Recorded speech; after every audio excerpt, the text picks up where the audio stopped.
В эфире «Территория счастья». И переходим к теме, которая волнует очень многих родителей, а часто и взрослых людей. Казалось бы, что общего между увеличенными аденоидами у ребенка, снижением слуха и храпом? Оказывается, связь самая прямая. И чтобы разобраться в этом клубке, у нас в гостях сразу 3 эксперта. Добрый день, уважаемые наши гости. Я вас рада приветствовать в нашей уютной студии. У нас сегодня в гостях Щербаков Дмитрий Александрович, врач-оториноларинголог, доктор медицинских наук, эксперт Росздравнадзора, директор и основатель медицинского центра «Атримед». Нуркаева Алина Радиковна, врач-сурдолог высшей квалификации. Булатова Лариса Флюровна, заведующая отделением реабилитации больницы номер 18, врач-сомнолог, специалист по проблемам сна. Добро пожаловать. Но прежде чем мы начнем разговор, предлагаю объявить розыгрыш от нашего спонсора сегодняшнего эфира. Это сертификат на прием хирурга-флеболога под контролем УЗИ за самый интересный вопрос в студию. Напоминаю, телефон прямого эфира 292 59 85. Дмитрий Александрович, давайте начнем со снов. Что такое аденоиды?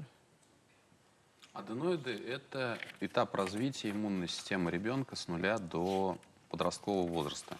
Когда мы рождаемся, у нас у всех есть в носоглотке лимфоидная ткань. Гипертрофия аденоидно-миндальная, то есть увеличение ее размеров. Почему они увеличиваются?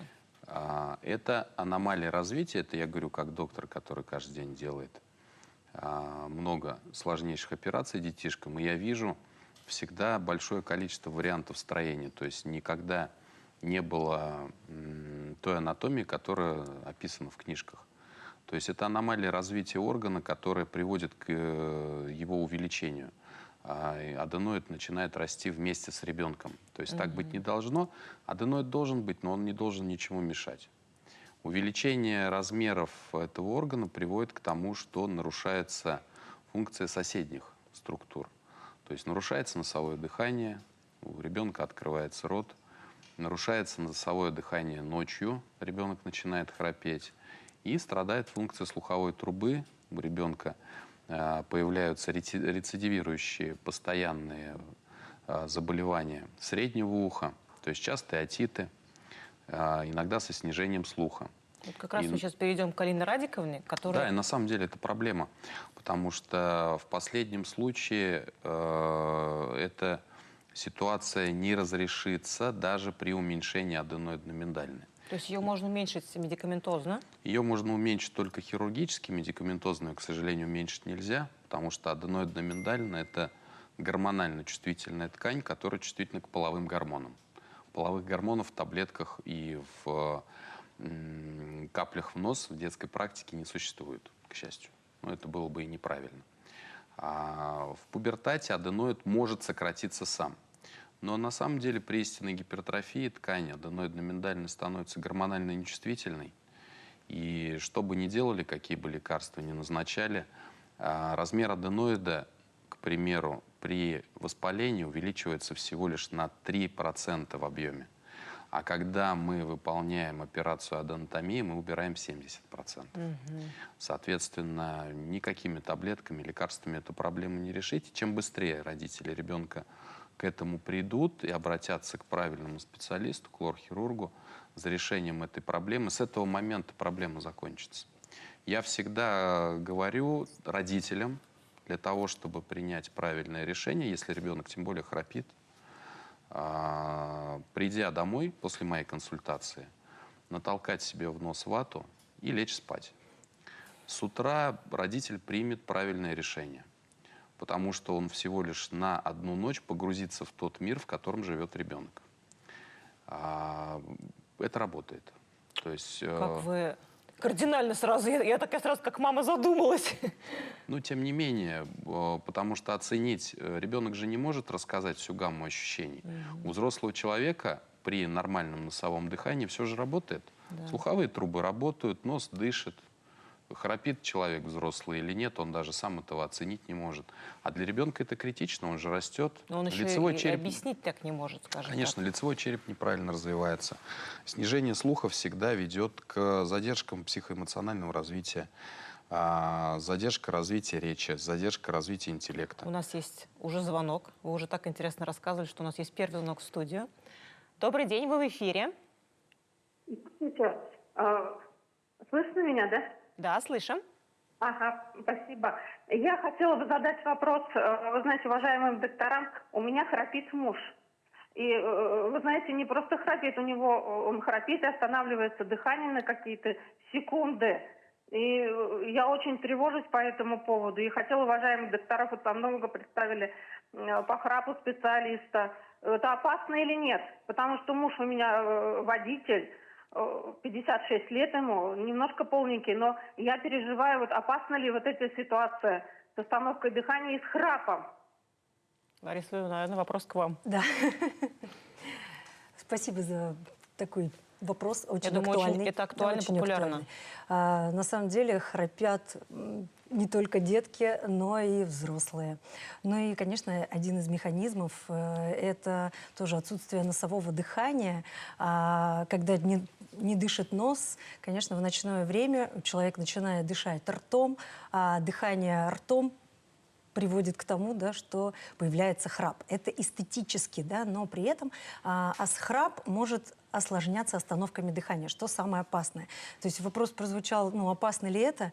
Я думаю, что храп любой может быть опасен, это нужно проверять. То есть есть ли остановки дыхания у человека. Остановки дыхания, они могут быть легкой степени, средней степени, либо тяжелой степени, которые приводят уже к таким последствиям, которые не всегда можно как-то корректировать. Да? То есть это сейчас уже остановки дыхания во сне пришли в группу риска того по возникновению гипертонической болезни, артериального давления, инфарктов, инсультов. И это такая очень обширная тема, которая затрагивает, хотя одни из признаков это только храп ночной, который пациент Получается, сам... храп – это тоже такой звоночек, что нужно обратить внимание на свой организм. Но вот мы говорим, что храпят, когда у тебя проблемы с носом. Но это же не всегда только идет там неправильная перегородка. Там же много разных причин. Храп это же просто симптом. Симптом. Это просто звук. Звук. Но это, как вы хорошо сказали, это звоночек. Потому что храп относится к неэффективным вариантам дыхания, и при этом организм недополучает до 60% необходимой порции кислорода. Естественно, когда идут остановки дыхания, то там идет уже выраженная десатурация. И особенно у мужчин это очень высокий риск развития острых проблем с сердечной деятельностью. То есть это может закончиться просто рефлекторной остановкой сердца и все. Поэтому, если действительно есть не просто храп, а остановки дыхания, это повод бежать к врачу и обследоваться. К сомнологу? Конечно, здесь надо понимать, что всегда должна работать команда.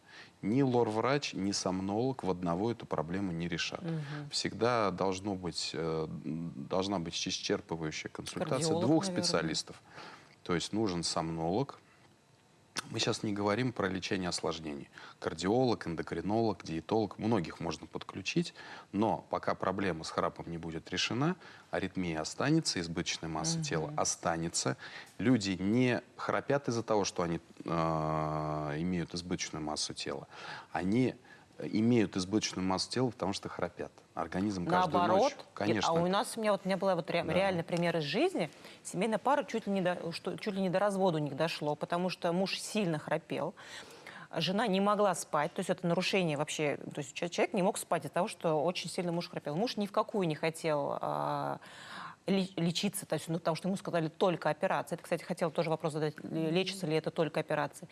Но у него был избыточный вес, не прям сильно большой, но как бы вот можно было похудеть. И когда вот он хотя бы 5 килограмм забрасывал, он храпел меньше. Конечно. То есть не проходил храп. Конечно. А вы говорите, что наоборот взаимосвязано. Изначально ведь идет, то есть когда человек храп появляется чаще всего, конечно, из-за того, что носовое дыхание нарушается. И в ночное время человек начинает дышать ртом.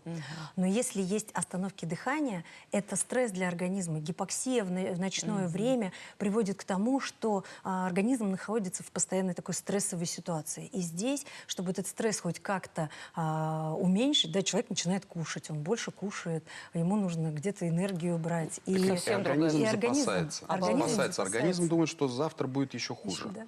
Идет отложение жировой клетчатки. То есть, когда как раз-таки идут вот эти десатурации, когда при храпе падает количество кислорода в крови, А я думала, что как наоборот, ты раз-таки идет поправился, поэтому храпишь. переключение на другой обмен веществ, идет накопление. Храпун очень, то есть ему очень тяжело похудеть. То есть человек, который храпит, это очень непростая Это замкнутый задача. круг, Да. потому что чем больше человек храпит, тем больше он набирает вес, а чем больше он набирает вес, тем больше он Это храпит только и остановки операция? дыхания. Нет. Здесь мы должны определить, то есть пациенты, вы правильно сказали, кому прийти. Он и приходит либо к лору, но мы как команда Вместе. совместно определяем, что делать с пациентом, потому что они приходят либо отдельно к сомнологу, и я смотрю, именно обследую сон, то есть насколько тяжелые остановки дыхания, как вообще, на каком, то есть может быть в зависимости остановки дыхания есть за счет того, в каком положении он спит, на боку, на спине, на животе, чаще меньше остановок дыхания. Ну, то есть, обследуя сон, мы понимаем уже полную картину вообще сна и насколько опасен уже эти остановки. Нужно обращаться в медицинские центры, больницы, где есть оба специалиста. Они работают в команде. Это очень важно. Потому что для решения этой проблемы на самом деле не так много эффективных методов. То есть мы говорим о том, что это или аппаратная поддержка дыхания во сне, да, вот эта маска космонавта, или это операция. Но всегда у каждого нашего пациента уникальный путь. То есть кому-то действительно показана операция, и она даст результаты. У кого-то эта операция не показана вообще, только СИПАП-терапия. То есть это, опять же, маска космонавта не на всю жизнь одевается. То есть если правильно подобраны режимы, на СИПАП-терапии пациент потеряет и 20 килограмм за месяц. То есть он начнет спать с этой Правильно маской, дышать. и у Да. него начнется Уменьшатся остановки дыхания, то есть аппарат не будет давать снизится спадаться. уровень стресса, организм Да. станет высыпаться. Во-первых, высыпаться, а дальше уже и снизится и в таком количестве аппетит. Гормональный фон придет совсем в другое, ну, то есть сам Русло. биоритм будет работать правильно. И на этом фоне, конечно, уже лишний вес не будет накапливаться у человека. У нас И еще один звонок, вы представляете? У нас такая актуальная тема, при том, что я планировала начать совсем с другого, мы тут же перешли на храм и обсуждаем, потому что действительно это проблема есть. Вы в эфире. Добрый день. Здравствуйте. Здравствуйте. У меня вот такая проблема. Я со Стартамака, у меня вот не чувствую ни запаха, ни вкуса. Получается, что делали операцию, это прижигание слизистой. Все равно ничего не помогло. Сказали на море съездить, съездил, тоже не помогло. Куда мне что обратиться? Не возвращается ни запах, ни вкус. Спасибо большое за вопрос. Внимание наших докторов. Сложный Вы знаете, вопрос. Вопрос очень сложный, потому что, изначально же мы не знаем, какой бэкграунд у пациента, почему пропал запах и вкус. Мы с вами живем в эру ковида. Должны понимать, что здесь вполне себе могла быть эта ситуация. То есть после ковидной инфекции это поражение рецепторного аппарата, которое, возможно, к сожалению, некорректируемое. Это может быть какая-то другая объективная причина. Огромное количество болезней приводит к нарушением работы этих рецепторов как со стороны носа, так и со стороны полости рта. Здесь нужна, конечно, очная консультация с лор-врачом. Пожалуйста, то есть, приходите То есть к нам. им нужно обратиться Ну и также, к на самом лор-врачу. деле, мне бы хотелось добавить, что здесь может быть и неврологическая проблема, потому что у Конечно. нас, если лор-органы это воспринимающие, да, как рецепторы, то в неврологии, то есть есть еще центр в головном мозге, который обрабатывает эту информацию. То есть и если проблемы какие-то именно больше, может быть, неврологического характера, то здесь уж, конечно, надо и к неврологу. Это Знаете, такая комплексная. Да, я предлагаю все-таки вернуться к деткам, потому что... Да, я хочу перейти к Алине Радиковне. Да, потому что мы... Ваша коллега. Мы можем, да, по поводу храпа говорить бесконечно, но я хотел еще добавить то, что проблема храпа ведь в детской практике тоже очень актуальна. Вот мы к ней сейчас перейдем. Я потому что хотела Алине Радиковне спросить вопрос. Как аденоиды могут привести к снижению слуха? Ведь мы вроде как, это же вроде горло, это вроде нос, причем тут ухо. Все верно. То есть 90%, наверное, всех причин отитов, эксудативных отитов — это увеличенные аденоиды. Потому что слуховая труба — это соседний орган, как уже говорил Дмитрий Александрович. Когда наша аденоидная миндалина увеличивается в размере, она перекрывает эту слуховую трубу. Она ее просто блокирует. И тем самым патологическая жидкость, которая вырабатывается в среднем ухе, она не может выйти. Там нет оттока, потому что труба ее закрыла. Даже если там нет жидкости или воспаления, даже иногда мы смотрим детей без признаков ОРВИ, с огромными аденоидами, там идет постоянное отрицательное давление. То есть детки слышат, как в аквариуме. Вот тем самым аденоид своим размером перекрывает эту трубу, вызывает все эти перечисленные заболевания. Ну, то есть это приводит к тугоухости. Со временем, да. То есть сначала там труба закрыта, отрицательное давление. Начинается выпад жидкости. Пока эта жидкость жидкая, ребенок еще слышит. Со временем, да, эта жидкость начинает густеть. Через густую жидкость у нас звуки проходят хуже, и у ребенка потихонечку садится слух. Он начинает акать, переспрашивать, он начинает прибавлять мультики, и тогда только родители в эту уже такую запущенную стадию могут обнаружить снижение слуха у ребенка. Хорошо, что вы говорите про симптом, потому что ведь не сразу ребенок может сказать: ой, вы знаете, я плохо Он слышу. этого никогда не скажет. То есть какие еще, давайте перечислим, то есть он увеличивает звук. Он прибавляет мультики. Так. Он переспрашивает, там, зовешь его по имени, он такой: а, что? Что мама сказала? То есть это уже вот звоночки, да, такие. Задержки развития. Задержки Ну, развития. это тоже уже как, критически. Если мы говорим про маленьких детей, у которых слух очень важен, им нужно воспринимать информацию, им нужно слышать эти звуки, да, учиться, разговаривать. Если он это не дослышит, естественно, у него и речь страдает, и дефект речи, и развитие в целом интеллекта. Вот сейчас перейдем снова к Ларисе Люрниной, да, то, что аденоиды влияют, первое, мы выяснили, что влияет и на слух, но и у ребенка появляется храп. Правильно? То есть и это же впоследствии как раз ухудшает в целом все качество жизни. Да, появляется в первую очередь ротовое дыхание.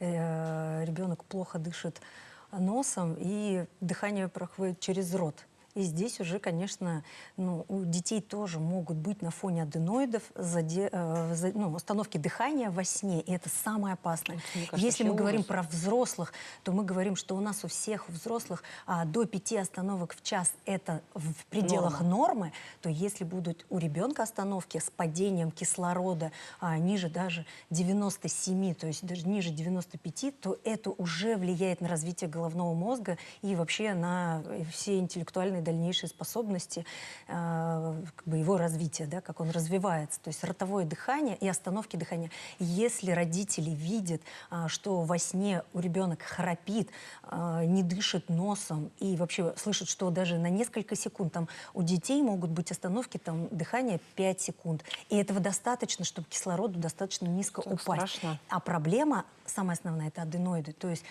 такие деток должны приводить, конечно, к лор-врачу, то есть не к сомнологу, а к лор-врачам, которые обследуют органы. У нас снова звонок. Республика, вот у нас на связи, снова другой город. Добрый день, вы в эфире, представьтесь, пожалуйста. Здравствуйте, меня зовут Гульнас, я из города Салават. Очень приятно. Вот наша информация такова. У меня дочери 6 лет. Весной ставили аллергию. И вот аллерголог пишет, вот диагноз гипертрофия миндалин. Возможно ли при аллергии гипертрофия миндалин? Но симптомы аденоидов, как говорили вы до этого, все так же и было у дочери. Может ли нам обратиться к лор-врачу, а не аллергологу? Да, конечно. Вообще вот эти две проблемы, их надо разделить. Очень часто слышу и от коллег, и от пациентов то, что вот аллергия, поэтому увеличение аденоидной миндалины. Проблемы не связаны, вообще никак. То есть у меня есть под наблюдением дети с аллергической группой заболеваний, там, с аллергическим ринитом, у которых аденоид маленький, и нет вообще никакой проблемы на уровне носоглотки. Есть детки, у которых большой, огромный аденоид, который блокирует носовое дыхание, у ребенка открытый рот, текут слюни, и нет никакой аллергии. И есть еще третья группа, где присутствуют обе проблемы. И аллергический ринит, и гипертрофия аденоидно-миндальной. Эти проблемы обе надо решать. Это не значит, что что-то можно делать, а что-то делать нельзя. Мы говорим, когда мы говорим про храп с остановками дыхания, надо понимать, что это не гипертрофия, только аденоидно-миндальная. У малышей это, как правило, увеличение и небных миндалин тоже. И бояться хирургии не нужно. При операциях, которые выполняют лор-врачи, эти структуры удаляются не целиком, а частично. И чем более современными методами располагает доктор, то есть самый современный метод — это аппарат холодной плазмы, так называемый каблатор, то есть когда температура воздействия всего 40 градусов, то есть там нет кровотечения, там нет глубокого ожога, ребенок очень быстро восстанавливается. То есть это операция, но малоинвазивная, правильно? Так точно, да. Детки восстанавливаются очень быстро. И самое главное, у такого ребенка, вот я смотрю детей каждый день, я вижу через месяц уже скачок психоэмоционального развития. У него лучше аппетит, у него лучше сон, у него больше сил. И очень многие проблемы уходят из организма, потому что мы же потом этих деток долечиваем. Очень часто хронические заболевания почек, хроническая патология там, со стороны сердечного ритма. А все начиналось... Да, с этой проблемы. Потому что, когда организм недополучает кислород, что у нас, только мозг, что ли, на кислороде? Весь организм на кислороде работает. Соответственно, ребенок превращается в конфету, и где тонко там и рвется. То есть абсолютно любая система. У меня недавно был ребенок с поражением печени из-за патологии лор-органов. Понимаете, это же единый организм, это понятно, Не поверите, что... у нас еще один звонок. Вы в эфире, добрый день. Алло, здравствуйте, слышно меня? Да, слышно. У меня сын, у него постоянный отит со снижением слуха. Мы сделали аденотомию в государственной больнице, но слух не вернулся. Я очень переживаю, что нам сейчас делать. Такой у меня вопрос. Алина Радиковна. Спасибо за вопрос. Да, действительно, бывает, что удалив аденоид, а слух не возвращается, отиты продолжаются. В связи с тем, что гипертрофия небных миндалин со временем, когда она блокирует, очень долго давит на устье слуховой трубы, она ее деформирует. И устье слуховой трубы деформируется и закрывается. И убрав проблему с блоком, проблема не уходит. Слуховая труба, она не работает, то есть она также закрыта. Скорее всего, здесь, наверное, тоже такая же проблема. В первую очередь, что я советую сделать, это, конечно же, сходить к сурдологу, посмотреть ушко отоскопически, посмотреть барабанную перепоночку. Второй метод исследования — это тимпанометрия, импедансометрия, посмотреть, осталась ли жидкость, да, есть ли там жидкость, нету ли там рубцово-спаечного процесса уже. Также проверить уровень слуха на аудиметрии, посмотреть, на сколько процентов слышит ребеночек. Ну и вторым этапом это, конечно же, хирургическое лечение. В этом случае, я так понимаю, ну, не видя, конечно, ребенка, приблизительно могу сказать, что требуется баллонная дилатация слуховых труб, то есть эту трубу нам нужно открыть, да, то есть этот блок убрать. Вторым этапом поставить шунт в барабанную перепоночку, убрать оттуда жидкость, ушко промыть и наладить вот это сообщение. Отток. Да, то есть отток слизи и слух у таких пациентов возвращается прямо после операции. У нас остается мало времени. Я хочу финальный вопрос, наверное, задать. Получается у нас такой замкнутый круг, да? Аденоиды, проблемы со слухом, нарушение носового дыхания, храп, плохой сон, ухудшение здоровья в целом. Как разорвать эту цепь?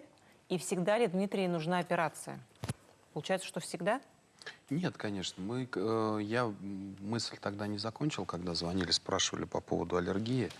И спасибо Ларисе Флюровне, она очень хорошо сказала, что храп это часто связан с нарушением носового дыхания. Но ведь нарушение носового дыхания это тоже симптом.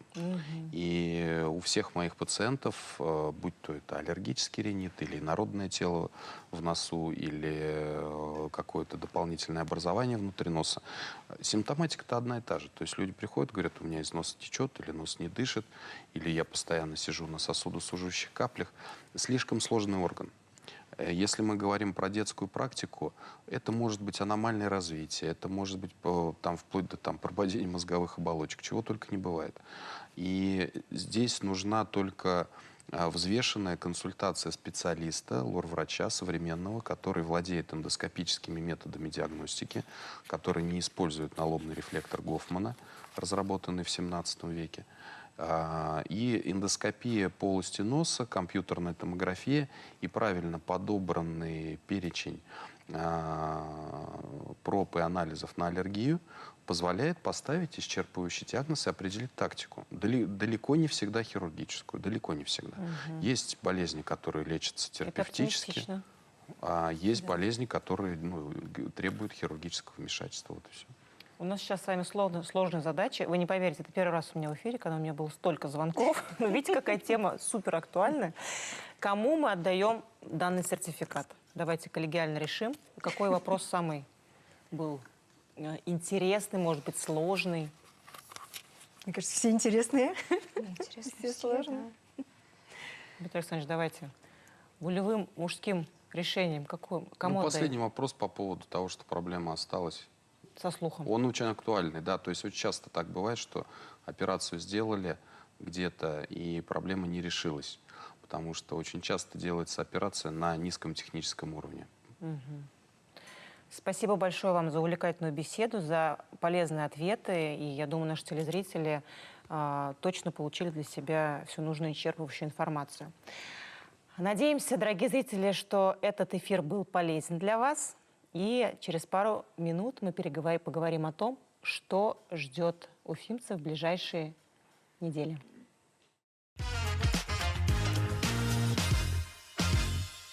Клиника «Варикоза нет». Прием флеболога под контролем УЗИ за 490 рублей. Скидка на лечение до 20 тысяч рублей. Звоните 286 02 01.